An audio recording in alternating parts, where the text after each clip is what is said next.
Yo, what up guys, it's Jay from Sound Arsenal. I run Sound Arsenal Music. I do music for commercials, films, _ for television shows. I am also in a band called That Noise.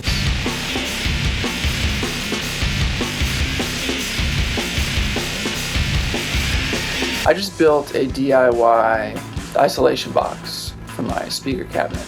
I want to show you kind of what I did and my approach and everything. I'd seen a lot of videos online. I scoured the internet for DIY isolation boxes. I kind of took the best ideas from, well, just the best ideas that I liked, and kind of applied that to what my needs were. I came up with something pretty cool, so check it out. So the exterior of the box was already built. It was a touring drum trunk.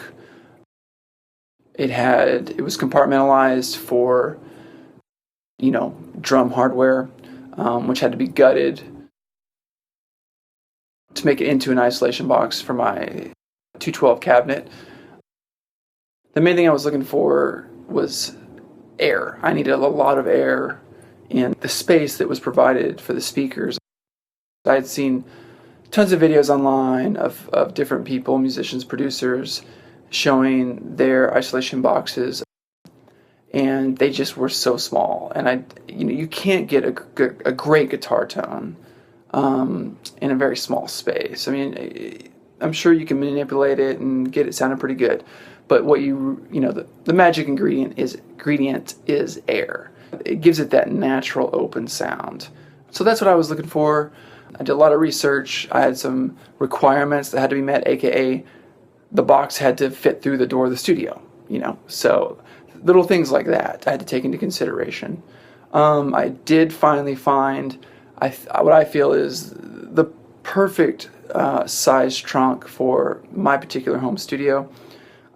It was a touring road case for the singer Serge from System of a Down.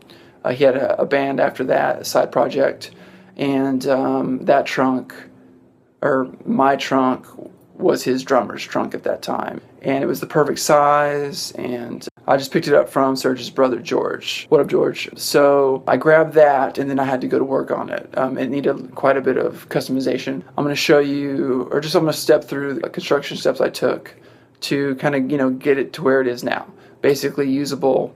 And then at the end of the video, I will play you some examples of stuff that I've recorded in there. Let's take a look. So as you can see, when you open the lid, there is a second box inside. So what we've got here is pretty much a box within a box. That's one thing I definitely have always understood about these isolation booths and whatnot. Sound has a really hard time going from a solid to air and then back through a solid again. As you can see here, this is just a simple little 1/4-inch birch wood box, but if you can look here, I don't know if you can see this. Right here is what it's called America Mat. It's a 1-inch thick material that has great absorption and sound isolation. And the bad thing about it is quite expensive, but it works really well. I installed handles on the box so that I can lift the box out very easily. And then of course a handle here which we can open. Let's have a look inside. So inside the box, once it's open, in essence I've got Roxol.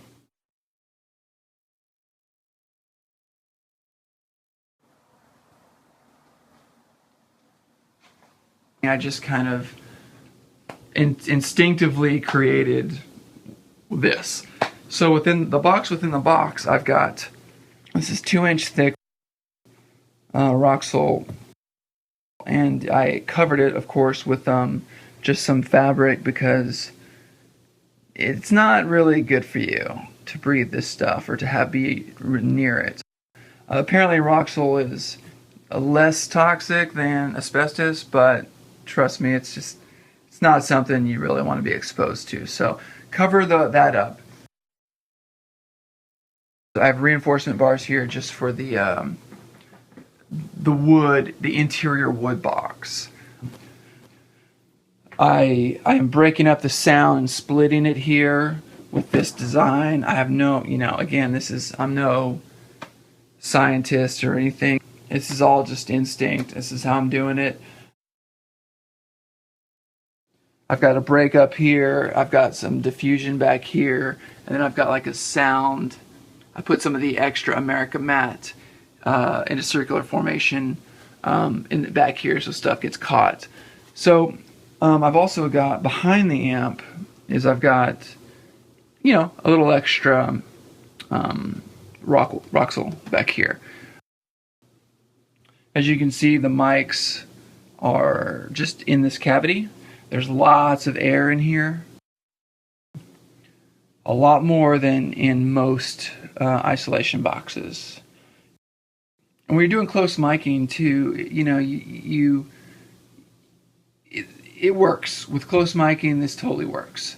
If you were doing a big open area like Las Vegas type of tone, or you need that extra room mics off in the distance, this really is not what you need. You'd have to open the lid and put some mics out here, which is fine. You could do that, and I have done that.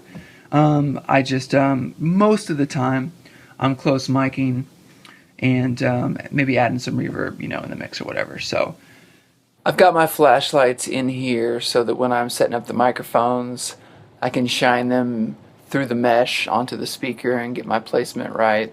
As you can also see, I've got the cables running through the box.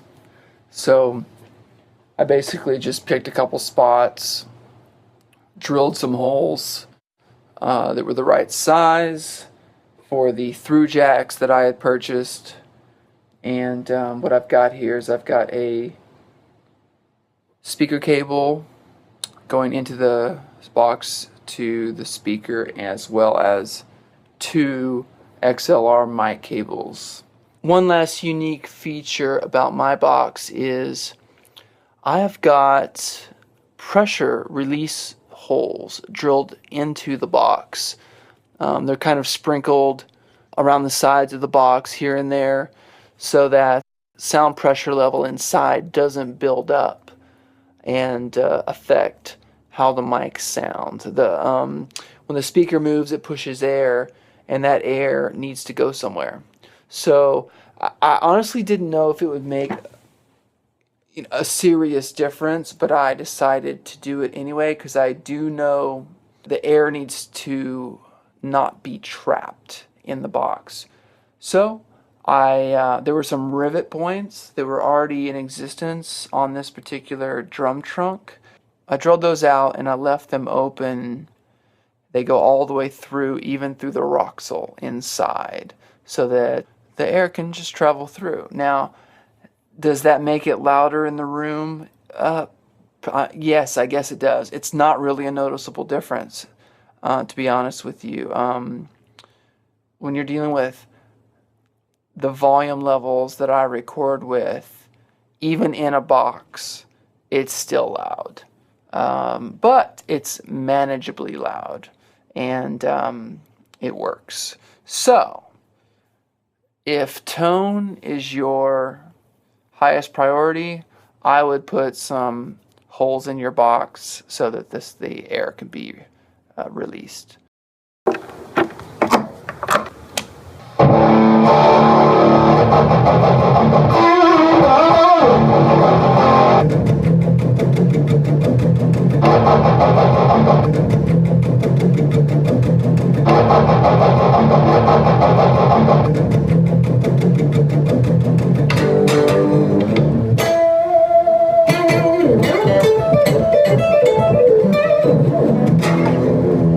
Alright guys, so I hope you found some interesting information in this video.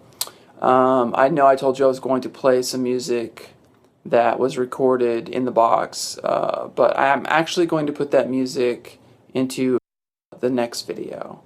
So check that out. If you have any questions or comments about this video, leave them below. I'll try to respond to them. Until next time, peace.